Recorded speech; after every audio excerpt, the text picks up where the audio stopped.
think if you look at the concept of deen, the deen is the way of life that is established through salah, and the salah is the law of Allah. Now, this verse that is mentioned right in the middle of the divorce proceedings, you see, Allah is all-knowing. He knows the turmoil that the people are going through when this whole concept of divorce and all is happening. Right? Our minds are occupied, we're getting angry, we're fighting, we're calling each other names, etc., etc. Right? And then Allah says, right in the middle of it, don't forget that everything is according to the law of Allah. Right? You don't forget your salah. Right? Make sure that you conduct your life, how angry you are, how upset you are, how much of a turmoil you're going through. Always have at the back of your head that Allah's law needs to be put into place. So Aqamus Salah is Aqamus Deen, the establishment of the Deen. What we're discussing here is not the concept. Nobody has got any argument about the concept. What we are saying that, and from the Quran, right? There's a principle in the Quran that when you see a word, you take the meaning that the Quran gives you before going into other meanings. Right? So when the Quran talks about ruku, arkaw ma'ar raki'in, ruku physically means to bend. By extension, it means to bend before the law of Allah. Sajda means prostration. By extension, it means to prostrate before the law of Allah, to accept Allah's law as being the law. Qiyam means standing before the law of Allah. Right? Standing, take the first meaning, by extension meaning standing before the law of Allah. So we don't negate the law of Allah no matter what condition we are in. Right? As far as the whole concept of namaz is concerned, and that is why I don't use the word namaz, because straight away namaz takes me to a concept which is ritualistic, and that's why I don't want to even use the word ritual. Right? Because ritualism, the only only way of life in the history of man is what Allah has put before. The rest are all rituals. And since we are on the subject of rituals, I'm surprised that nobody took the trouble of looking it up. The word ritual is from the Latin, meaning rites. And you go into all the satanic rites and all that. But the word, the actual source of the word is ritu. Right? That's the source. It's a Greek word meaning red. Why? Meaning red and becomes ritual? Because if you go back into history, Satanism, especially the Babylonian Aryan system, you'll find that their system was drinking of blood. Red. Right? Drinking of blood. And let me shock you.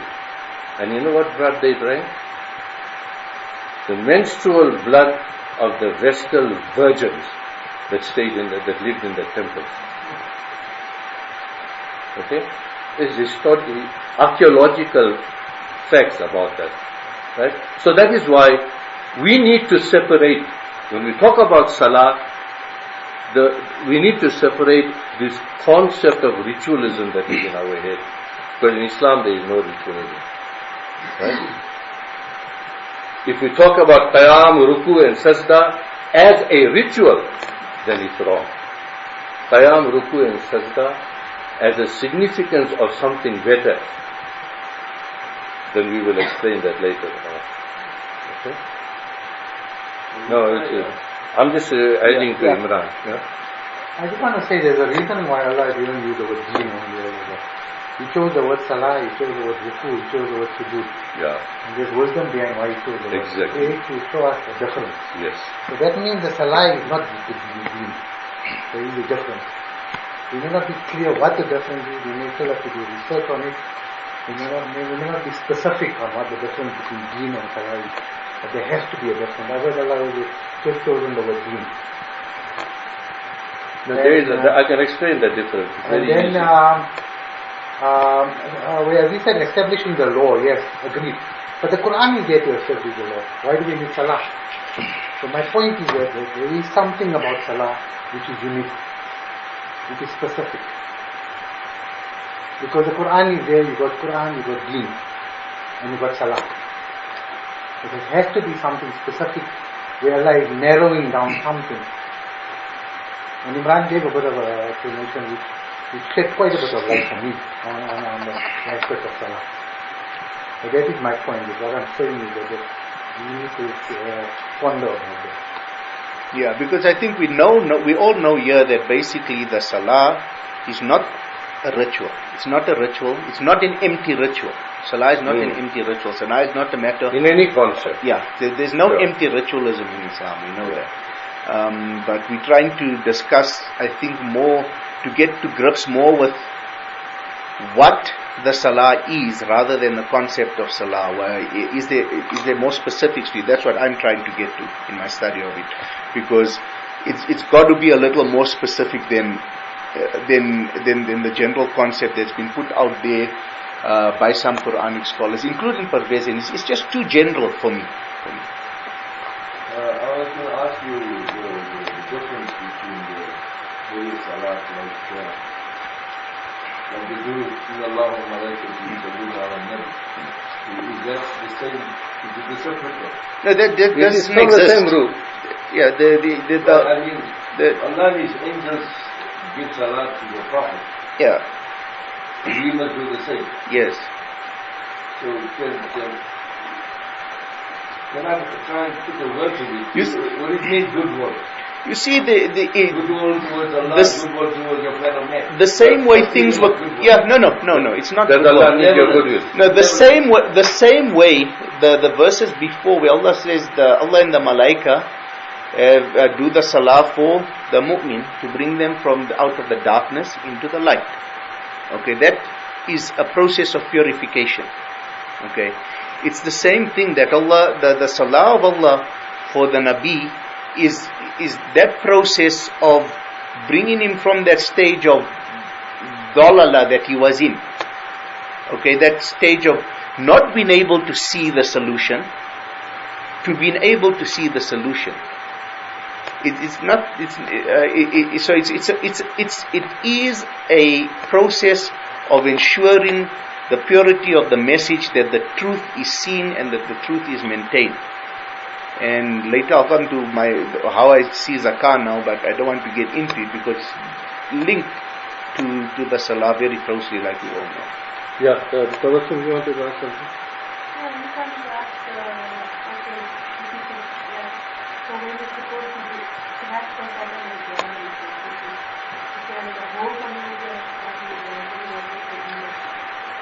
It depends, for me, anyway, in my understanding, it depends what the salah is for. If the salah has to do with the will of someone, it's most likely the people involved, the heirs, the ones who took the testimony, the appointed officials for that particular thing,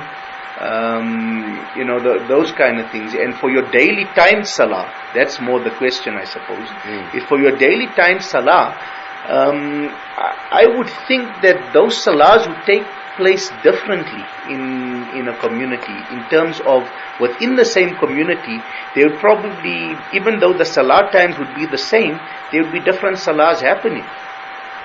Okay, depending on the issue and depends how advanced the community, how far the community has developed, how much infrastructure it has, and how much legislative procedure it needs. It's about the salah is about using the Quran every day to make your decisions. So getting together, there may be a group getting together to discuss one issue that needs to be done because they are fulfilling those roles within the community, and some other people may be fulfilling different roles, and their salah will take place at the same time, but they wouldn't be sitting in one hall, and it's a waste of time.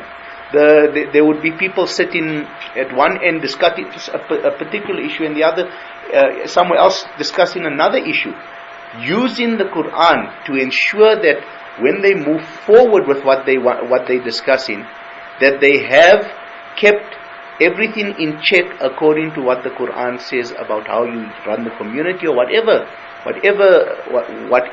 are doing, whatever you're talking about. Just one point, we need to be very careful on two words that the Quran uses. And I've discussed this before, but I'll just mention it now. One is wahi.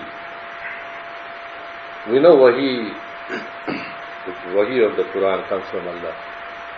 But also Allah also refers to that the shaitan uses his wahi to mislead you in the Quran. So there is wahi from the shaitan. So we need to understand in what concept these words are used. Allah refers to deen in the Quran. Deen is what all the laws that you put together, you get a deen. Right? That's the way of life. The way of life is all the salah laws, all the zakah laws, everything. When you put it together, you get deen. Okay? But the Quran also refers to deen as other people's way of life. Right?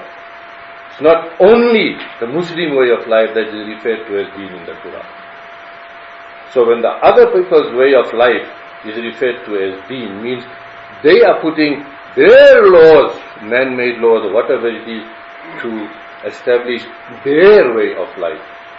Our job is to put the laws that Allah has given us to establish our way of life. That's the difference. This comes to mind in Surah Salat. Allah says, I think we're all yeah, hold on. Musa Sorry, Musa. sorry. Hold on, wait, I'm sharing. Musa, what do you want to say? Yeah, so in the Azan, the success that we speak of Qabtu Salat on the success. It's not the success of the ritual. No, but it's not in the Quran. Wait, hold on, let me finish as a Yeah, question. it is not in the Quran. Yeah, but it says they come to success. Yeah, that is a man-made, made-up word. You must remember that. The format of the Adhan itself is I agree something at all, but doesn't this mean now technically you come to success? I can see why it would be there, yes, because if the call to Salah is a committee is meeting for this particular purpose, so you're calling them to achieve the success of that purpose, as you're calling someone else to achieve the success of the other purpose, whatever that purpose. You see, I think Mr. We're not knocking Azan. That the format of Azan that we perform is not in the Quran. The format. But every word of the Azan is in the Quran. Okay. So if you take this word to create a format, we're not knocking that. Please get us right. We're not knocking that. What we are saying is that the fact that we have to make Azan, Fajr, Zohar, Asr twice in Jummah and all that, that's nowhere in the Quran. Today your Azan can be SMS. The instruction is not in the Quran that you should do your Azan in that way. Right? That format. But the words that are used in the Quran, in the Azan is in the Quran. According to your time, your Azan can change. Today you can use email to make Azan. You can send SMS to Azan. You have those speakers. You know where they connect the speakers in houses now? Where you pick up Azan. You can have that. It doesn't have to be, you're screaming at the top of your head. So I think we're going to have to round up the Salah. We want to carry on with the other stuff. Yeah. No, these questions are good because we want people to understand, yeah? Allah says in the Surah Alaq, He inspires men. Allama al-insan Malam yalam, yeah. So even as Ibai says, the non-Muslim also has inspired. Allah inspired him No. I didn't say Allah inspired them. No, they also have their, what's the name? They have their own laws, man-made laws and all that, not Quranic They law. have inventions like inventing dynamite, the steam engine, and all those things. It must have been, Allah must have inspired them. Like in the Arab plain and all that. That's through education, yeah. Through education, yeah. So, but Allah teaches people through, He gives them some sort of spark or inspiration or something. What happens is if you... I'll give you an example regarding what that. Allah says in the Quran, you must make consultation. Shura. So I think also with Salah, when you get together, you're making Shura. Yeah, Salah is mentioned in relation to common Shura. to the group. You're going to do a particular thing. You're going to get together. You're going to make Salah. You're going to, and from the Salah comes solving of problems. Exactly. Whatever concerns you. Exactly the for point. that time, And so that is why you're doing it as a group. But there is individual inspiration as well. Yeah. Individual inspiration. You know, What you're talking about, what you did not know and taught you with a pen. No, but what you're talking about is that is maybe scientifically even somebody has a spark and Allah inspired them and gave them that spark. I'll give you an example. Einstein and his theory of relativity. Einstein believed that theory to be true before he could prove it. That's why he went on trying to prove it. Okay?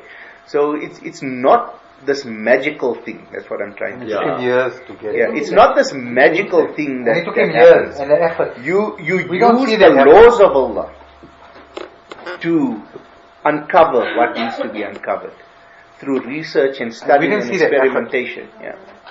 We don't see that effort. But that initial... You see, you must always understand one thing, that the Anbiya, the Nabi, they were the scientists of the time. Yeah. Right? They were the scientists of the time.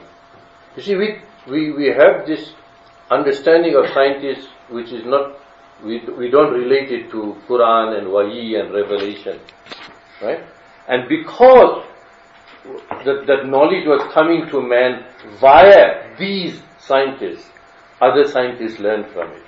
Farad, you want to ask something? You know, so I mean, from the broader meaning of Salah, in the broader meaning of Salah, there is no namaz. It depends. Look, for me there isn't. In my understanding, there isn't. Yeah, in terms of Don't use the word namaz. I think it's, in terms of performance. Namaz as we know it. Yeah. I mean, that's yeah. So there is no. For me, there isn't. No, For me, no. The reason there isn't is because you can't draw that format from the Quran. No one has been able to show it to me yet. Well, unfortunately, I can. No, I can draw those formats from the Quran. I can draw qiyam from the Quran. No, obviously I can that draw can be ruku done from the Quran. But I can you draw cannot- sujood from the Quran, right? And that's what we're doing. And for me, again, the format that we are practicing as salah in the masajid, in the salatul muwakkal, that's not correct. The format is not according to the Quran. But the principle of The Salah principle is in the Quran. So because if you look at it, like in historic terms, Rasulullah sallallahu alaihi wasallam had performed Salah. You're talking about the salatul muwakkal, yeah. Right? Well, no, according to the Quran, yes. Yes, no, according to the Quran. Not hadith. But his own contemporaries had observed that there was a Fajr Salah. Then there were Zohar. There was Asr. There is no proof of it. Excuse me? There is no proof. No, there is. No, there is. There is no proof.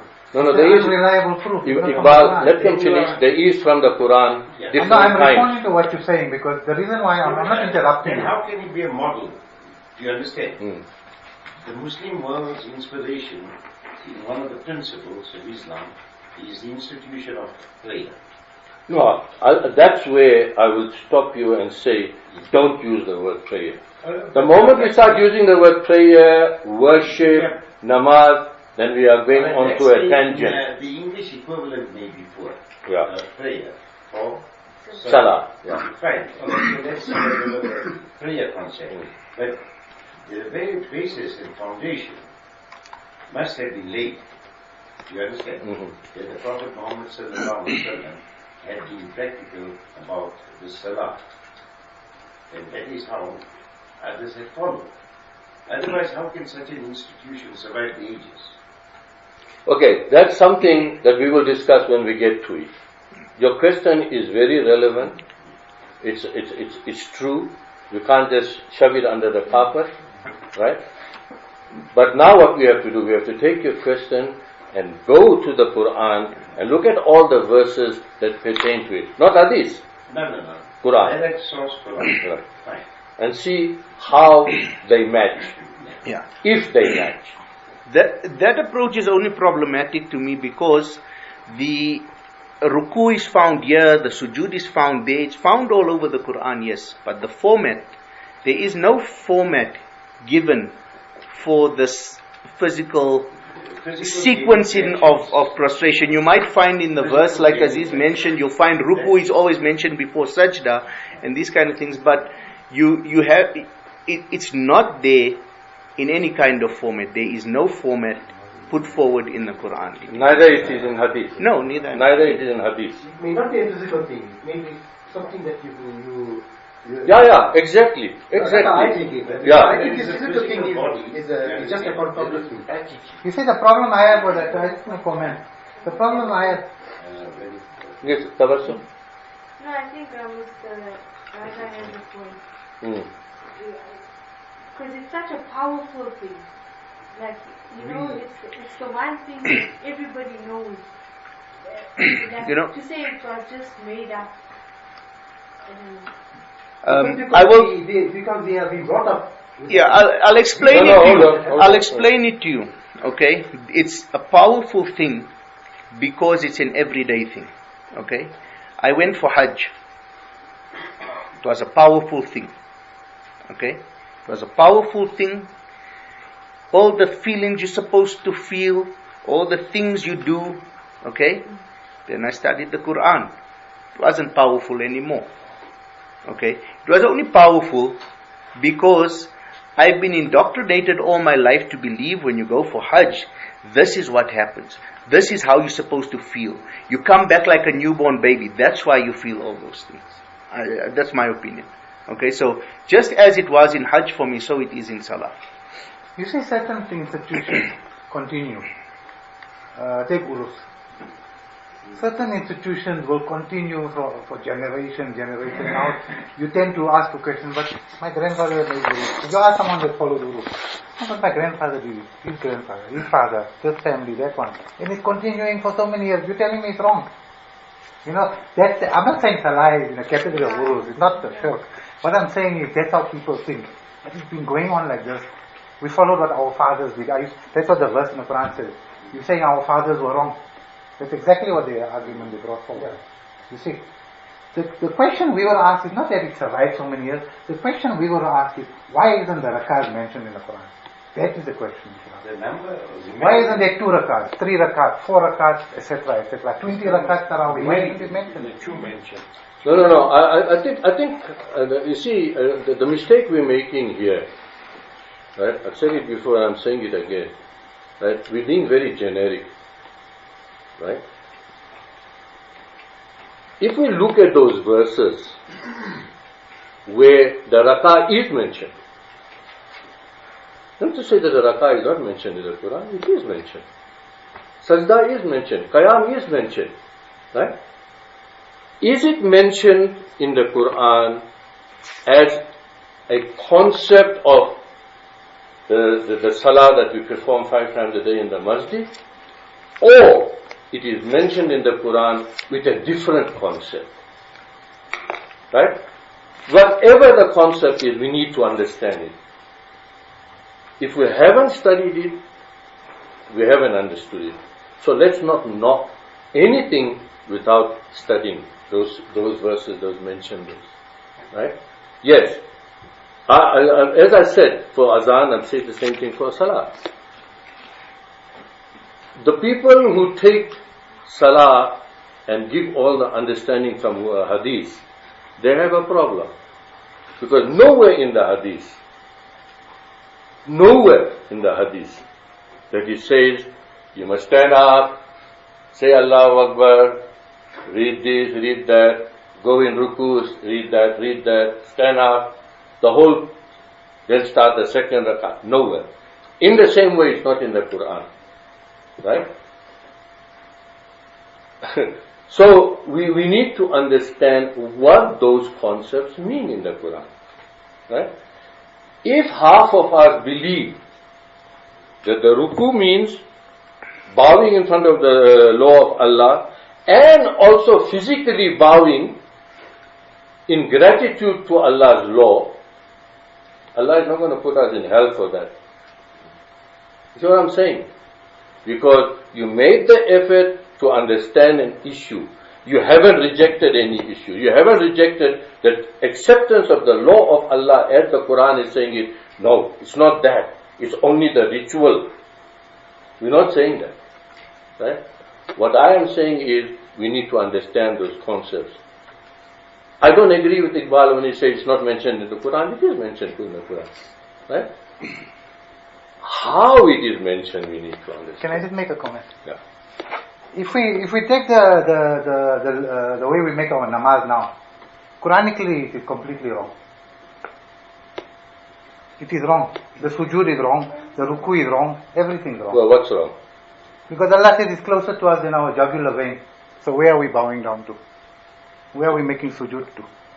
But even if he's closer to your within your own jugular vein, that does not absolve one from performing Salat. Exactly. I have studied the verses, and for me that understanding is the understanding is problematic, because you are what happens then is you find the ruku and the sujood, and after you've done that, you're still told to do salah.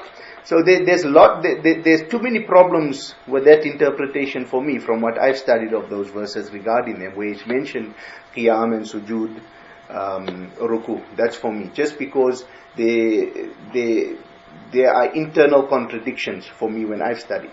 But when Aziz does explain it, whenever that's going to happen, then maybe those contradictions will be cleared up. But my study of those verses are that there are too many internal contradictions regarding the salah and the ruku and the physicality of it. Quran, there may be internal contradictions. No, within the Quran. How many mazhab? Ibrahim Bhai, How many mazhab? I think what we need to do here, what we need to understand, right, is that nobody is rejecting what Imran is saying. Imran's understanding could be 150%, right? We're not rejecting it. But what we are saying is that we should read those verses, not Imran alone at home. No. We should read it here. Everybody makes a study of it and says, okay, I think it means this. Imran will say that, you will say this, and then we discuss it openly. Yeah, openly.